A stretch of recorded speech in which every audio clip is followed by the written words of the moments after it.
Praise be to Jesus. Well, hello again, everyone. Charles here with you this afternoon.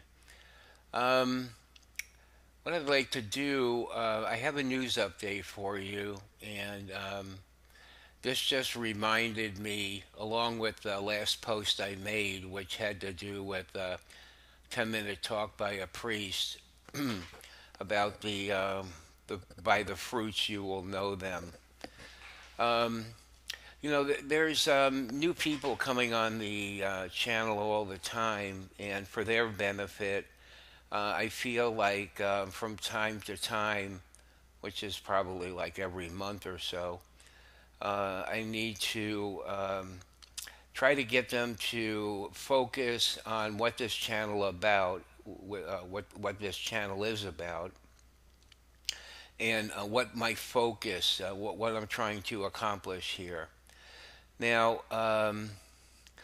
what I'm trying to do here is to let everyone know that in the heart of God, just about 99.9% of people who are baptized Catholics are either on one side of the fence or the other. Now, on one side of the fence, you have those that accept the agenda of Pope Francis and his modernizing the church. Now, modernization, this word has been condemned by other popes. You know, it's nothing more than situation ethics. Um, those are one group of people. The other group of people are on the other side of the fence are the ones that hold to the deposit of faith, which we've had for 2,000 years, and believe that, that can't change, that the church is to call people to the truth of the deposit of faith and not for the church to change to the whims and the desires of secular society. So, I come across lots of news stories every day, and I try to pick out those that um, focus in um, on this issue here. You see, because actually there are really two churches that exist. One of them is the true Church of Christ, which I believe to be the Orthodox Church that holds on to the deposit of faith, and this fake church that is being formed by Pope Francis, and which is not Catholic. It can't be. Once you move away from the deposit of faith, all right, in any way, shape, or form, it is no longer the truth. So, the reason this is so important is that it's not going to be long before all this is going to come to a head. And, I believe a formal schism is going to happen. It could really happen at any time, I think, for sure, within the next year or so.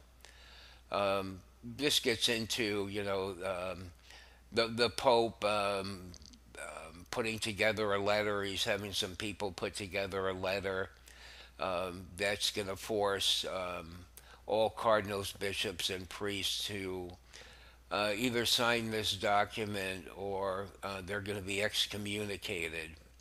Which, in the heart of God, I don't believe that, God will still consider them to be his true pastors.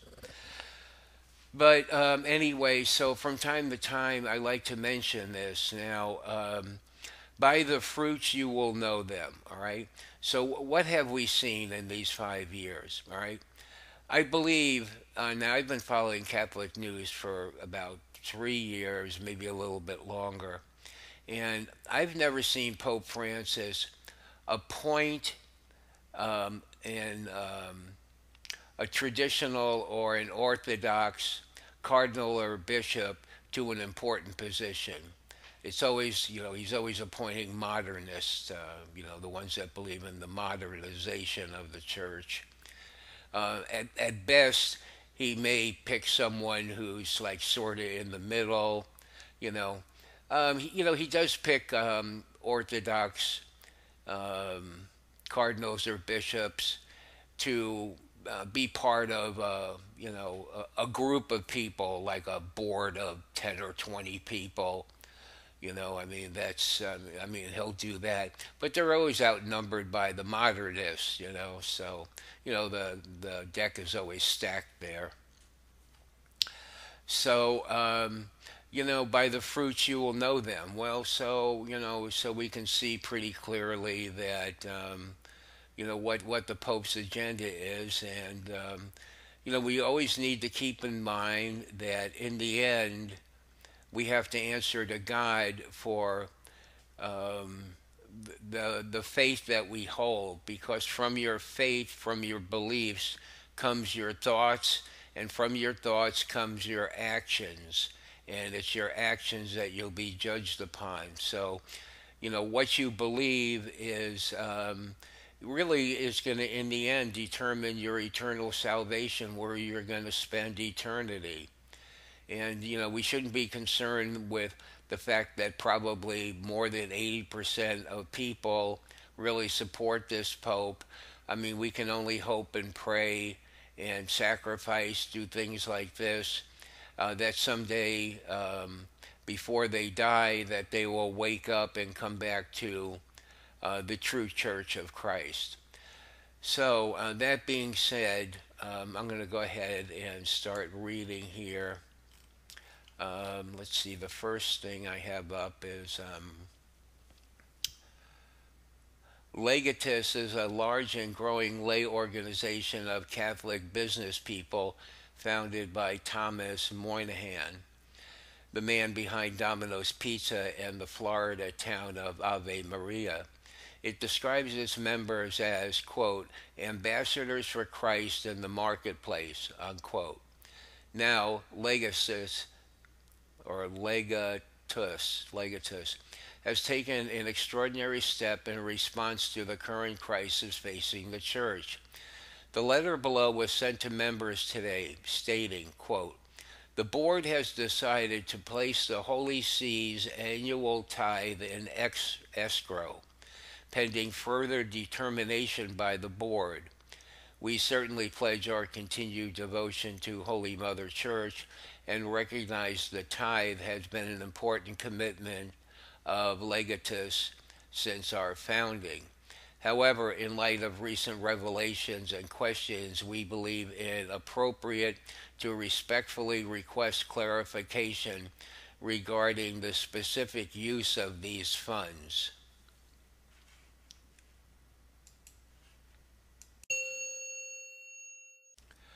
One of Pope Francis's leading critics said Thursday he was, quote, deeply shaken, unquote, by accusations of sex abuse cover up against the pontiff and wants an investigation, but is still pressing Francis to respond to an earlier set of questions about his views on marriage. American Cardinal Raymond Burke denied Thursday he had any prior knowledge of the accusations penned by the former Vatican ambassador to the U.S., Archbishop Carlo Maria Vigano. The two are like minded conservatives and have shared the podium at traditionalist conferences before. Pope Francis has named Chicago Archbishop Blaise Cupich to be a member of the powerful Vatican office that vets bishops' nominations, signaling he wants a key pastoral voice involved in the selection of U.S. church leaders. Francis in 2014 had handpicked Cupich to lead the Chicago Archdiocese in his first major appointment for the U.S. Church. Cupich is a moderate like Francis and replaced the late Cardinal Francis George, who had been an aggressive defender of orthodoxy. Cupich now will be a member of the same Vatican Advisory Board where a staunch American conservative, Cardinal Raymond Burke, sat for years until Francis removed him. In another sign of Francis's esteem for Cupich, he tapped him as a special appointee to attend his recent synod on the family. And those are your most recent updates, and we'll talk to you later in the day. Bye.